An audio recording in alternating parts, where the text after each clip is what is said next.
Hello there, Evelyn Hollow here and welcome to today's video.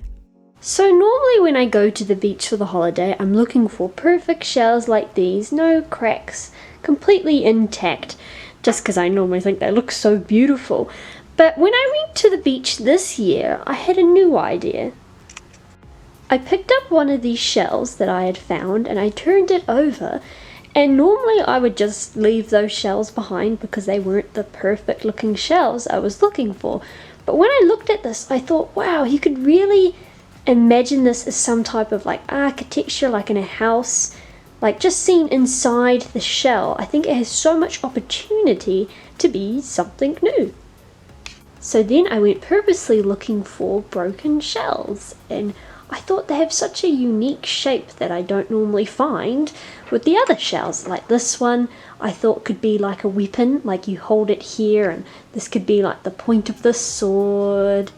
Or you could have a staircase going up along here, maybe up around here, like different levels of the house inside the shell. One of the other cool shells I found was a sea biscuit. And normally you find them in a full circle. This one's an empty one and it has like a slight grip to it, but I've never seen the inside of one, and I'll show you close up of what it looks like. As you can see here along the pattern over here, I thought it just looks so interesting.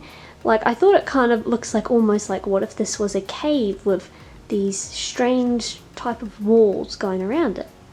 And to see in the further back, see look at that, I think it just looks like such a cool cave idea. So if you can see all the inside, so I wanted to use that for a design as well.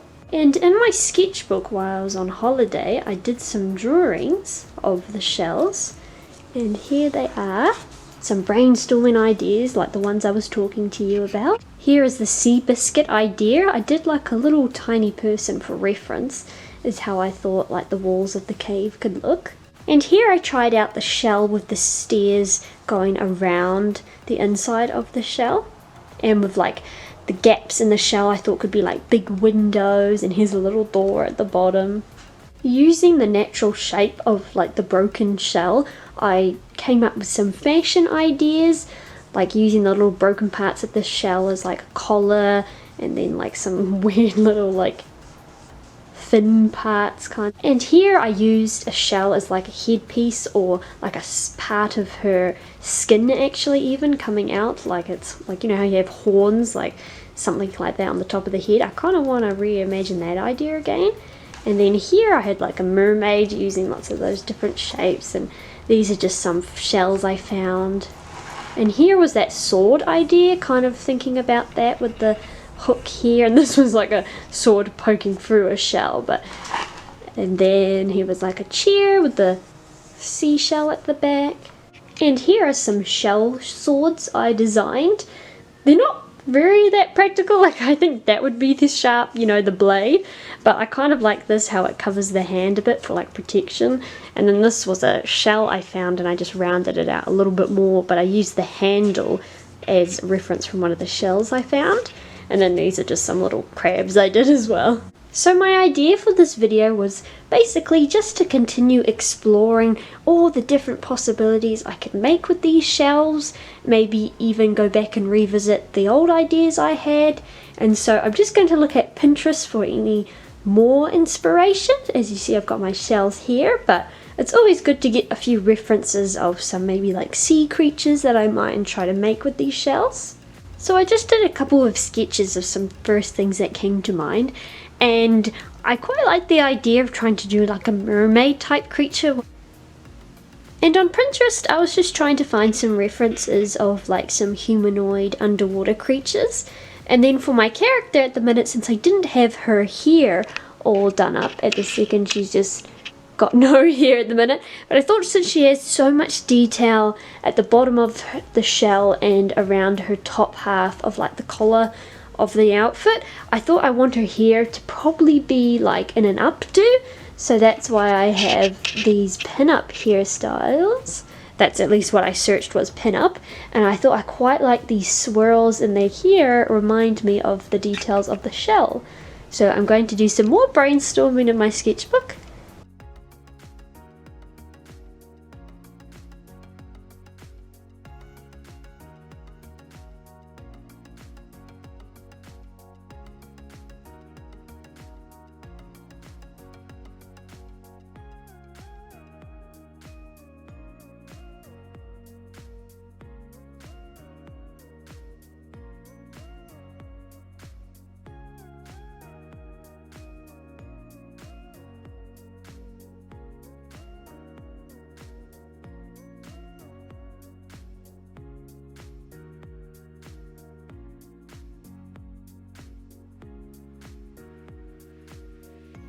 So here I have done some more sketches, and I quite liked the shape of this shell a lot.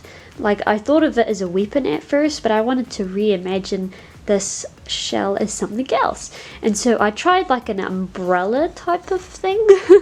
And then I thought, what if it was really giant, almost like a mushroom? I don't know why, like that pointed shape really reminded me of a mushroom. So I did a little mushroom for reference. So if it was like giant, I thought maybe someone could be peeking around the corner of it or something. And then I thought, since there's like a lot of detail here, I needed to, I wanted on the right side.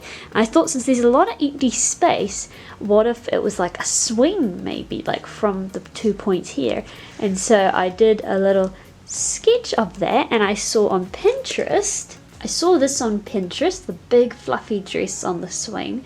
And I may keep that outfit, like a dress of some sort, or make it a bit more simpler. But here we are. I'm thinking something like that. So I thought I'll just black outline it and maybe add a bit of color to it, and then I'll draw it in a bigger version. So right now it's easier just to get like a thumbnail in a smaller size, and then I can draw the idea bigger.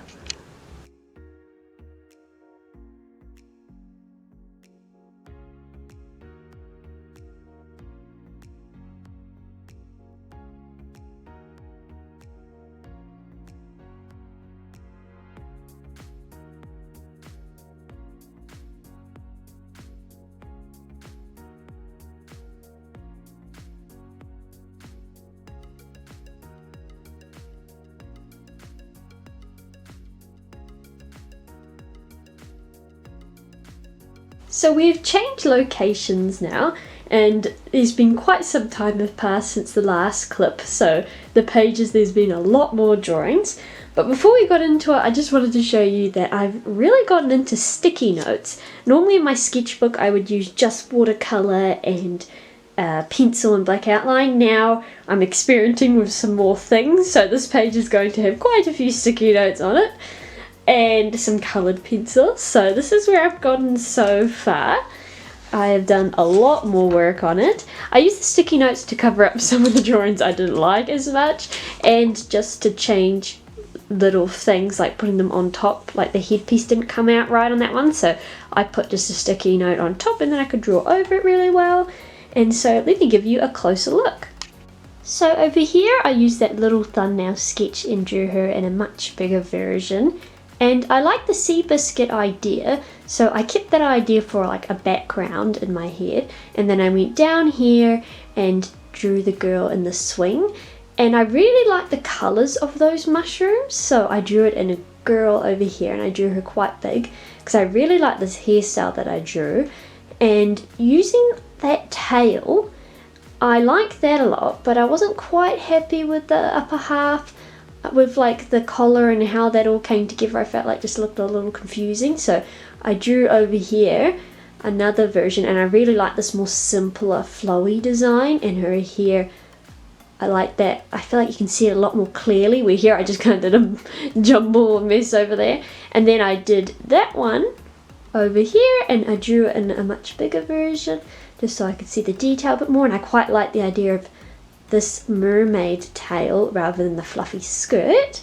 And I really like the colours of the hair, especially like the warm skin tone, the warm purple and warm yellow. I think all looks so nice. And there's the background of the mushroom idea.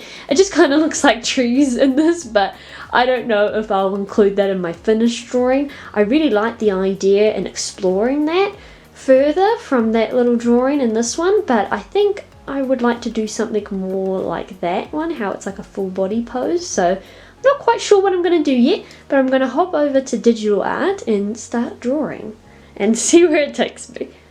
So I decided for the pose, instead of doing the full body, I'm just going to do the top half of the character because I really liked her purple hair and her yellow outfit.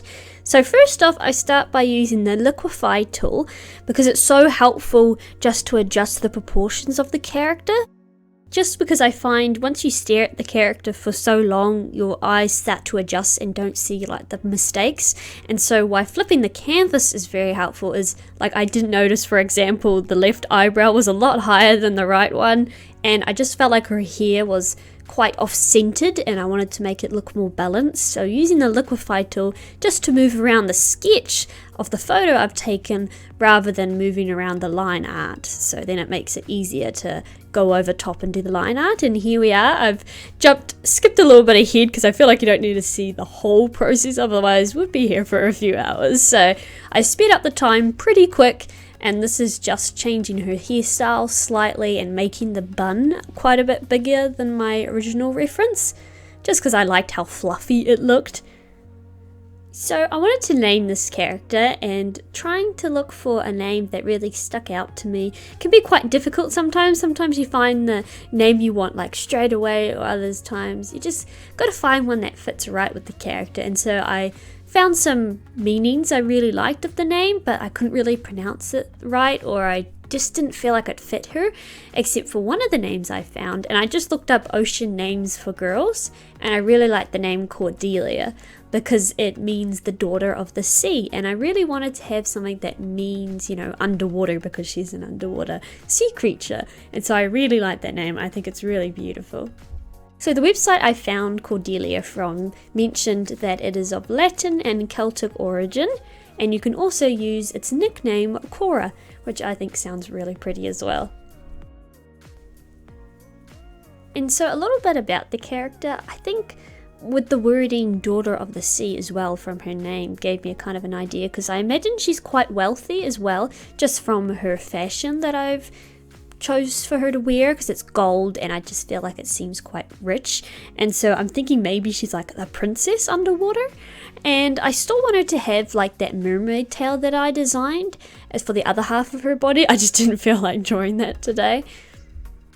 And as you can see right here, I've added a pupil in her eye, but I just felt like it was just off. I don't know why. I tried moving around the pupil, and I just felt like it just didn't look right in her eye. So I ended up removing the pupil altogether, and I actually quite liked just the pure yellow iris. I think looked quite cool, so I decided to keep that. And I felt like her eyes looked almost quite like glassy like, and I just like the shine in them as well. And the shine I add on her necklace later, I feel like she just, I don't know why, it looks really cool. I felt like her eyes like that, so I decided to keep it. I, felt like it was a cool character design element. So I'm just adding on the last finishing touches like flyaway pieces of hair and adding the background, and here is the reveal of Cordelia, and I'm very happy with her. And at the start of this video, I did not know where this journey was going to take me. I wasn't even sure if I was going to have a complete finished drawing, and I'm so glad that I did. Because if I didn't go down this path, it wouldn't have led me to creating Cordelia, and sometimes you just gotta trust the process. And so thank you so much for watching. I really enjoyed showing you this process of how I made this character, and remember to keep creating.